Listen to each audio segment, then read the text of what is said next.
Welcome back to the part 2 of theming in Flutter series, and in this particular video I will show you how to create and use local themes for a widget.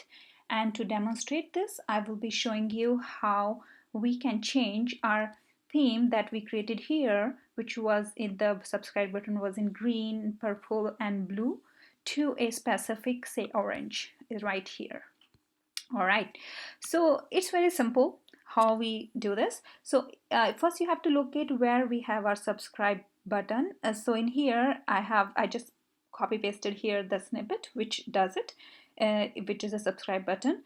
To know the details, refer back to my old previous articles about how we really achieved it, and the links are provided at the bottom of this article as well. So right now in the given state, it's in the expanded widget, and in subscribe button is right here. So what we have to do to provide the local theme, we will use a widget called theme right here. So basically we'll use the theme widget as a child. So rather having a subscribe button directly added as a child to expanded, we will have this theme widget added as a child to the expanded, and then we'll pass a new theme data which is a different colors, different hues of orange as a data theme, and we will move the subscribe button as a child to the theme widget, not to the expanded. As make sure you notice this change. So what it does basically, so the theme widget passes the theme data, the local theme, to the child, which is a child to the theme widget. So how it looks, so subscribe button now first look locally up there in the hierarchy. Do I have a theming? Do I have a primary color? So if it's green, if it's orange, it picks up the orange. If it's not there, it goes back and find a global theme. So that's how it works, doing the localized theming. And if we go back to the code, so this part is in my web themes hyphen part 2 branch. Of course, again, source code links are right there in the article.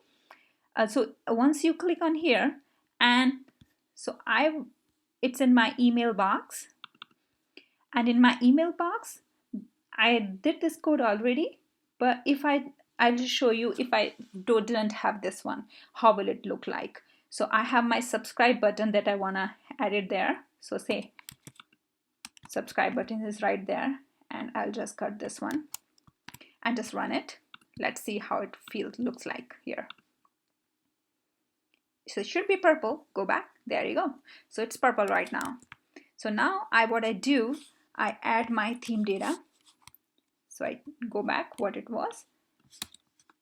So I added my theme widget, added my theme data right here, and added my subscribe button from this child. I brought in as a child to the theme right here, and it took effect.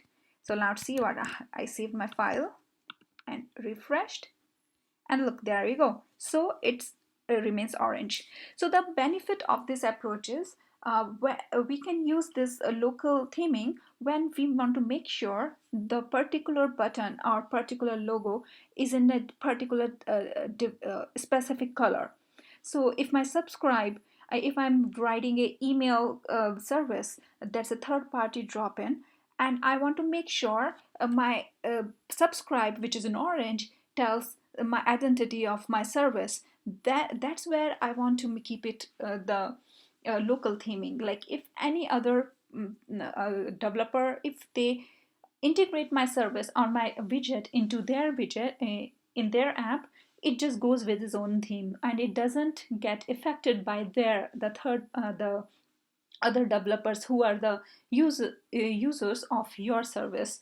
Doesn't get affected by their global theme. It keeps its own identity. So that's where we'll use our local themes. And going back to our article, so this is how, it's a little screenshot how it looks like.